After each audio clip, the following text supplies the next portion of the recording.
We are back on Morning Line. Thanks for joining us, talking about the Southern Hemp Expo. It starts today over at the fairgrounds here in Nashville. Morris Beegle is the producer of that.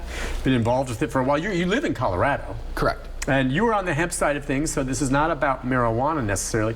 But I was just talking to him. You know, it's a big issue here in Tennessee whether to legalize. Our state lawmakers, it gets closer every year, but keeps dying in committee, doesn't go anywhere in terms of legalizing like it has been in Colorado.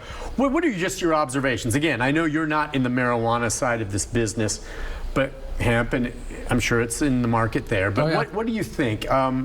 In Colorado, every once in a while you'll hear folks say, well, we heard in Colorado they're having real problems with having legalized it, and there's DUIs, and you know the use is skyrocketing among teens. And what do you see firsthand coming from there? Well, what I see is propaganda and a lot of untruths and half-truths that come out of that. So what are the facts? The facts are, first of all, the state's making money hand over fist on this, right? The state's making money, tax revenues are up. A lot of that tax revenue is going into programs that are building schools and doing very good things for the community. And DUIs and accidents and crime is not up because of marijuana. Kids usage? No, kids usage is actually down in Colorado because it's legal, it's normalized, it's just another thing that if you want to do it, you can, but people still gravitate more towards alcohol, which is far more destructive for physically and for society and for families and so forth than marijuana ever has been or ever will be. And that's the facts, people. That is truly the facts, and we need to just decriminalize and legalize across the country and not lock people up and not demonize this plant because it shouldn't be. This plant provides all kinds of value, benefits, and recreationally, people should have a choice. If we're talking freedom, Republicans, Democrats, then let's have freedom. That's the bottom line. And as far as dealing with alcohol and marijuana, you echoed exactly what our sheriff here says. He goes, it's absurd. If he's dealing with someone who's stoned or drunk, he's going to take the stoned one any day. You know, I mean, and he's, you know, he's not advocating driving under any influence. Absolutely. Of course, but he's just saying that there's a huge difference there. In fact, Rick was just telling me in my ear, the producer, that last year in Colorado, over $430 million in revenue from sale of marijuana, hemp product, I guess all cannabis products. 430 million tax revenue. Right. And tax revenue. And that can go to paying for a lot of things that the government likes to spend money on. What do you think then the biggest thing you're up against when you run into skeptics or whatever? What is it that you need to convince them of? I guess maybe you talked about some of that here, but there's a long stigma to get finally past what we started getting weaned on with the movie Reefer Madness all those years ago. Right. You know, but I mean that's years ago, and it still exists in the minds of some that it's some dangerous gateway drug that's going to kill people. Well, it's just not true. And you do have to educate people. It's like, here's hemp. This doesn't get you high or intoxicated, although now there's variations of it that do, because again, the FDA has not done their job in regulating this plant like they're going to have to, and Congress is going to force that act. But this plant provides a multitude of benefits across the spectrum, environmentally, health-wise, and if you want to use it recreationally and do it that way, it's far less impairing and damaging than alcohol and other things that are currently legal in our system. They're widely accepted. I've asked this of other guests who have come on the show when we talked about this kind of topic, who have a background in it. I don't know if you're a historian in this sense, but why is it? What do you think? With all the things we're learning about hemp and marijuana today and the benefits of it, how on earth did it ever become such a vilified substance back in the 1900s? I mean, what is it that set it off? And those are long-held beliefs that are very difficult to change over time. But what is it that set it off? It's not only that it's something that's maybe not harmless, but that it can do so much good in many ways, especially hemp with all the clothing and everything. How did it get vilified? What's your take? Well, so alcohol was prohibited, and then it came out of prohibition. And when that happened, it's like, what are we going to go after next? And marijuana was first and foremost, and it was the pharmaceutical industry. And then there was other big industries whether that's the paper industry or the petroleum industry, and they knew the hemp could provide competition to the products that so it's economics. It's economics. It's in industrial, with the Industrial Revolution, where hemp could compete with that.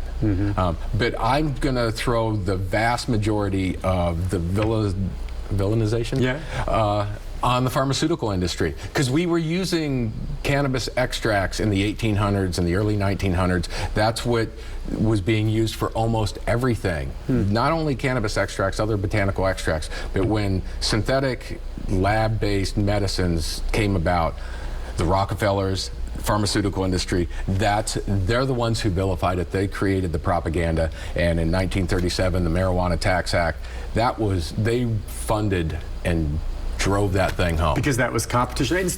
Why would they not instead look at it as like, okay, let's embrace it, let's patent it, and let's start marketing our CBD THC products?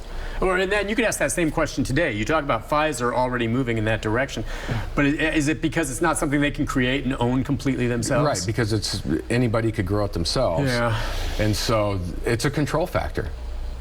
Do energy companies want people to have free energy and be able to not buy gas and buy electricity? Do pharmaceutical companies want people to eat good, healthy food and cure themselves, or do they want to sell them products that maintain whatever issues they might have? Not cure them, but just make them feel okay. Yeah, just deal with the symptoms instead of actually help. Yeah. So, capitalism. Okay. And I'm not a proponent of socialism. I'm just saying, if you look at the facts here, it's like they want to have customers. And if you're healthy and you don't need their products, then they don't have any customers. Gotcha.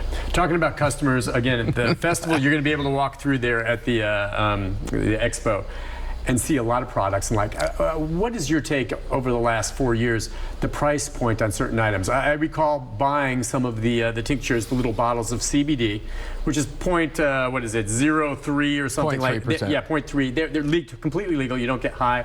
I got some of that to try also for muscle aches and things, and it worked. It actually helped a little bit with sleep. I don't use it that often, but a little bottle, depending on how many milligrams, is not cheap. That price has come down. I'm just wondering if has it. Oh yeah. What do you think? How so? Percentage-wise, some of these little bottles with the eyedroppers in it, you may have seen them. They sell them at a lot of them places. It's down percentage-wise. So a lot of that stuff was $75 to $150. Yeah, exactly. And now you can find it from $30 to $60. That's a big deal. Yeah, because I thought some of this stuff, hey, it's a great thing, but some people, you can't afford it. Right. Because your insurance ain't going to pay for it. Your pharmaceutical card's not going to pay for it from where you were. No. So it's come down, and that's again because you think things have slowed a bit, and that the market was flooded with it. Correct. There's a lot more material out there. Prices have dropped, and it's better for the consumer. And farmers, processors, manufacturers, everybody can still get their cut and make money, but in the end, consumers have to feel confident that, you know what, I'm spending $40 and I feel this is comparable to whatever else I'm spending for a natural botanical product, and I don't feel like I'm being ripped off at $100 a bottle. Yeah. I wanted to ask you this. I got a question for someone who texted in about the difference between the tincture and the drops, or the gummies, or I do see here that you're going to have some new events, and one is a smokable hemp flower garden.